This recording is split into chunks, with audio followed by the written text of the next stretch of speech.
Welcome time traveler to part 1 of this series, where you'll discover profound mysteries hidden in the shadows of Victorian London. Beneath the gaslit streets, a world of hidden power stirs. Tonight you've stumbled into a realm where ancient Hermetic knowledge and practices, once deemed forbidden, resonate with profound insights that even today are not for every mind to grasp. You're about to learn a great deal about Hermeticism and its applications, exploring concepts like the alchemy of mind and the profound transformations it promises. Will you follow the conventional paths, delve into its darker aspects, or seek out the original, ancient ways? This journey might lead to truly unimaginable places, and it could even change the perspective of your own thoughts. Every choice you make, every person you choose to trust, will pull you deeper into a labyrinth where reality bends and ancient secrets await discovery. Let your journey begin. At the end of this video you will decide how to continue your story. The transition was jarring, a sickening lurch followed by a sudden, dizzying stillness. One moment you were enveloped in the familiar hum of your own time, the precise hum of technological advancement and distant, digital echoes. The next, a cacophony of unfamiliar sounds assaulted your ears.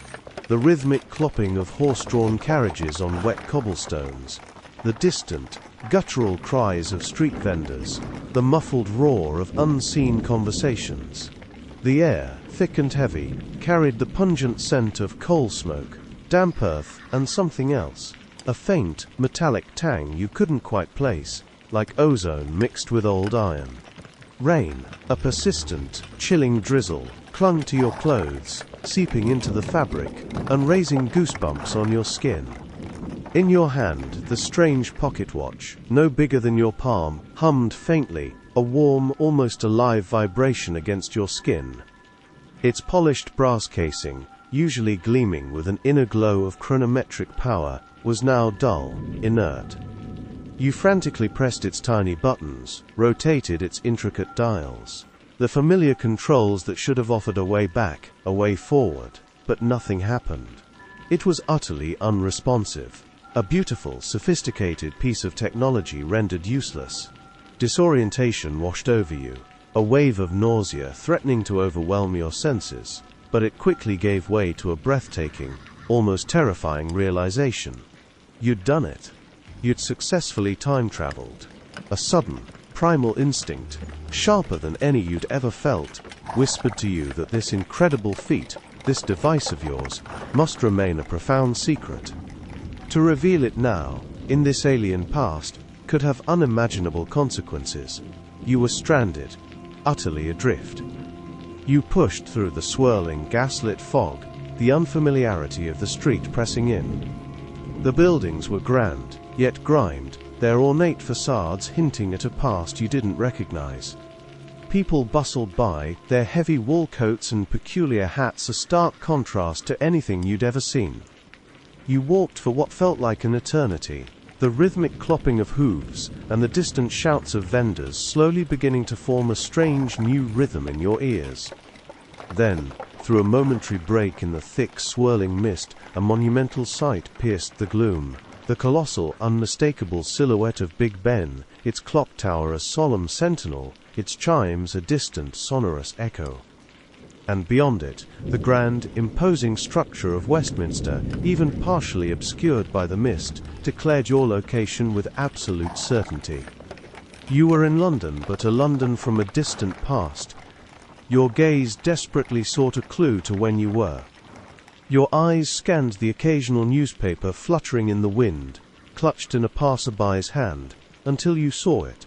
A discarded sheet, its masthead boldly proclaiming "The Times." And beneath it, in stark, undeniable print, the date, 1899. A cold wave of recognition, mixed with a thrill of terror, washed over you. You were trapped in the final year of the 19th century. As you stood near Westminster Bridge grappling with this profound realization, a figure emerged from the swirling fog. He was tall, slender, with an unusually straight posture that seemed almost rigid, yet he moved with a quiet grace that bordered on ethereal. His silhouette, even from a distance, seemed to hold an ancient, knowing wisdom, an aura of profound calmness and deep mystery that drew you in. He moved with a purpose, almost gliding, his footsteps barely audible on the wet pavement. As he passed you, a heavy, aged parchment scroll, bound with a thin leather thong, slipped from his grasp, landing silently on the wet cobblestones. It felt almost too convenient, too perfectly timed, a deliberate act masked as an accident. A shiver, unrelated to the cold, traced its way down your spine. An inexplicable pull drew you towards the scroll. It wasn't just curiosity. Something deep within you, an unbidden intuition, urged you to see its contents. It felt as if the scroll itself was calling to you, a whisper of destiny in the damp London air. The parchment, surprisingly, felt warm to the touch, as if it held a residual heat from the man who had carried it. Your fingers, almost without conscious command, untied the thong and unrolled the tightly wound document. Inside you found two distinct papers. One was a page from a newspaper, its masthead boldly proclaiming, "Lucifer." Its article, printed in an archaic, almost poetic Old English, spoke of "whispers in the gloom, a society of seekers, hidden in plain sight," hinting at clandestine gatherings and curious rites performed by adepts of the ancient arts in London's hidden corners. The other paper was an encrypted ancient manuscript, its strange symbols, intricate designs, and unfamiliar script immediately capturing your interest, a complex puzzle begging to be solved. A thrill, a sense of profound discovery, mixed with a healthy dose of trepidation, coursed through you. Compelled by an urge you could not explain, a feeling that this encounter was more than random chance, you decided to follow the man, intending to return the magnificent scroll. You hurried through the rain, dodging hansom cabs and bustling pedestrians, your eyes fixed on his retreating figure.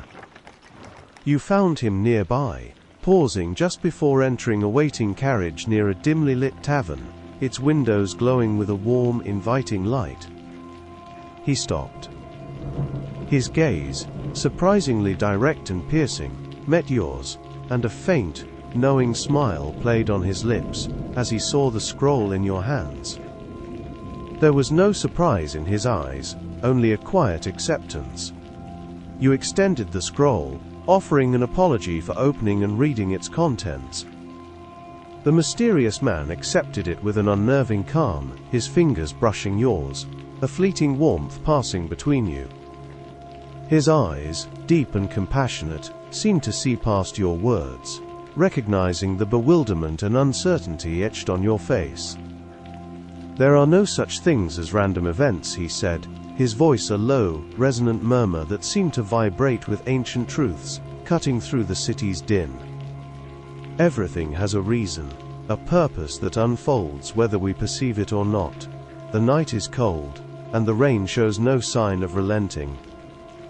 Come inside, seeker. A hot meal and a warm drink might help to settle the mind and the body."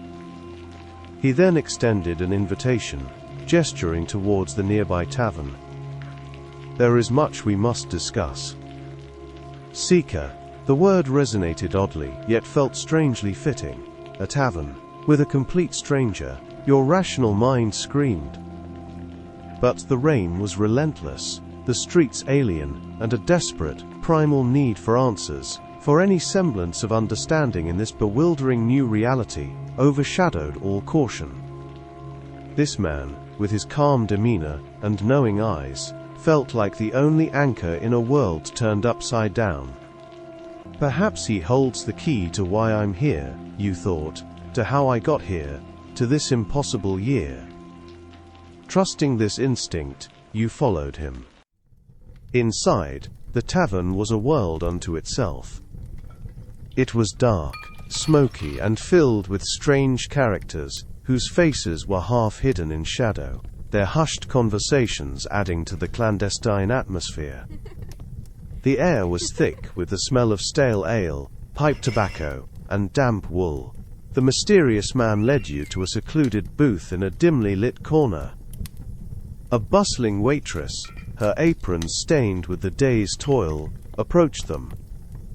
The mysterious man ordered 2 hearty bowls of stew, thick bread, and 2 tankards of the tavern's finest ale. As the food and drink arrived, the warmth emanating from the steaming bowls and the inviting aroma of hops and grains began to soothe your frayed nerves. You ate in comfortable silence for a few moments, the simple act of nourishment, a welcome anchor in your chaotic reality, allowing you to observe your strange companion and the tavern's unusual patrons. Once the initial hunger and thirst was somewhat sated, the mysterious man leaned in, his voice barely a whisper, his eyes fixed on you. "Tell me," he began, "what did you make of the scroll? What did you perceive holding it in your hands? And the newspaper? What did that reveal to your discerning eye?" You admitted, a slight tremor in your voice, I was drawn to it, a strange pull I couldn't resist." And the newspaper, Lucifer as it was called, spoke of a hidden society, seekers of ancient wisdom, and curious rites in London. It seemed to suggest a world beyond the ordinary, a secret world. The mysterious man nodded slowly, a hint of satisfaction in his gaze. "Indeed. Lucifer is a publication dedicated to shedding light on obscure and often controversial topics, particularly those concerning the esoteric. Its name, Lucifer, means light bringer, not the devil as many mistakenly believe. It seeks to illuminate truths that others would keep hidden." And the article you glimpsed, it was in fact an accidental leak of information. I was on my way to attempt to halt its printing. Such revelations, even veiled as they are, expose too much to a society unprepared or unwilling to tolerate it. The ordinary religions, with their rigid dogmas and fear of the unknown, are leading humanity astray, moving further and further from the true origins of spiritual understanding. They cling to superficial interpretations, afraid of the deeper currents that lie beneath. You found yourself compelled to ask, Who are you? You speak with such knowledge, such certainty." The mysterious man's lips curved into a faint, enigmatic smile. "I have been called many names throughout the ages, Seeker. But my name is not important now. Perhaps," he paused, his gaze holding a subtle challenge, "that is a truth you are destined to uncover on your own journey." He leaned in further, his voice dropping to a conspiratorial tone once more. "You see, there are those who seek to guard these ancient truths, and those who would exploit them. There exists a society, a beacon for those who seek the light in the shadows, keepers of ancient knowledge, striving for a great work that involves the rediscovery of ancient Egyptian and Kabbalistic wisdom, a synthesis of the world's profoundest esoteric traditions. It is a society dedicated to the study and practice of occult arts, but its true purpose is far grander than mere magic tricks." He paused, allowing his words to sink in. "It is a path of self-mastery," he explained patiently, as if speaking to a child, "of understanding the universe by understanding oneself. Imagine the universe as a vast, intricate clockwork. This society seeks to understand the gears, the springs, the very mechanism of existence, not just to observe the ticking hands. This involves studying ancient systems like the Kabbalah, which is essentially a map of creation, outlining the paths between the divine and the material. It also involves ceremonial magic, which is not about crude spells, but a precise way of interacting with universal forces, a means to align one's will with cosmic law. Then there is alchemy, not just the transformation of base metals into gold, but more profoundly, the transformation of the self, purifying the soul. Astrology, the study of celestial influences on earthly events, provides insight into cosmic rhythms. And the tarot, a symbolic language, a deck of cards representing universal archetypes and human experience, offers a means of contemplation and divination. Could this be it, you thought, a flicker of hope igniting within you? Could understanding this great work, this clockwork of the universe, somehow unlock the secrets of my own time travel? Could this man, and this hidden society, be the key to understanding why I am here, how I got here, and how to get back? He then posed some strange, philosophical questions for you to ponder, riddles designed to provoke deeper thought, to stir something within your own consciousness. What is the true nature of reality beyond what your senses perceive? Is it merely the tangible, the visible, or does it extend into realms unseen? He asked, his gaze unwavering. Where does light meet shadow, not just in the world but within the soul? How do we reconcile the known with the unknown, the conscious with the subconscious? And, with a final, enigmatic smile, what is the serpent that bites its own tail, forever consuming and renewing itself? What does that symbol, the Ouroboros, teach us about cycles, about endings and beginnings?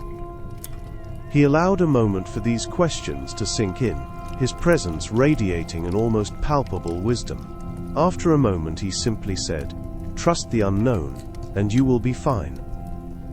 Your presence here is not accidental. This society, Seeker, is known as the Hermetic Order of the Golden Dawn." Then, with a subtle nod, he rose from the table, and, with that same silent grace, left the tavern, disappearing into the rainy night once more. Lost and bewildered in this different timeline, the immediate need for shelter pressed upon you. You couldn't just wander the streets of Victorian London. You found yourself drawn to the carriage, a desperate plea forming on your lips, but before you could utter a word, the mysterious man met your gaze. His eyes, deep and knowing, held a gentle command that transcended spoken language. He simply said, "Return to the tavern, Seeker. Let the amber flow, and in its warmth find the whisper of Florence." And then, with a final, almost imperceptible nod, he stepped into the carriage. The door clicked shut, and the vehicle pulled away, its wheels splashing through the puddles, the sound fading into the din of the city, leaving you standing alone on the cobblestones. A profound sense of bewilderment and a strange, unshakable trust settling over you. Inexplicably you obeyed. You returned to the tavern, the warmth, a welcome respite from the cold drizzle. You ordered an ale, and to your surprise the waitress, a woman with kind but tired eyes, handed you a key. "Room 22, she said, "second floor. Breakfast is served at 7 a.m. and dinner at 6 p.m. It's on the house, for as long as you wish to stay in room 22. As you finished your ale, the amber liquid warming you from within, you reflected on the bewildering string of events and the enigma of the man who seemed to orchestrate them. Who was he? How did he know? And why were you here, in this strange room, in this strange time? The questions swirled in your mind, a dizzying vortex of possibilities. Room 22 was no ordinary room. It was small, but packed with intrigue, a curious blend of lived-in comfort and arcane purpose. The air held a faint, lingering scent of old parchment and something metallic, like burnt herbs. The walls, though plain, seemed to absorb the dim light, their surfaces perhaps witness to countless secrets. In one corner, an alchemist's table laden with strange flasks, alembics and retorts, gleamed faintly in the dim light, suggesting recent use. Scattered bones, perhaps from small animals or even human fingers, added an unsettling aura. A prominent black book, its cover worn smooth with age, lay open on the table, its pages filled with dense arcane script.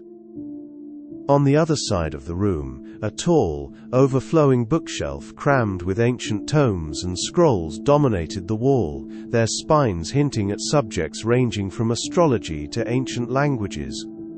It felt as if many hands had worked here, many minds had sought knowledge within these very walls. Could this be the mysterious man's own sanctuary? You wondered, gazing at the sheer volume of esoteric knowledge.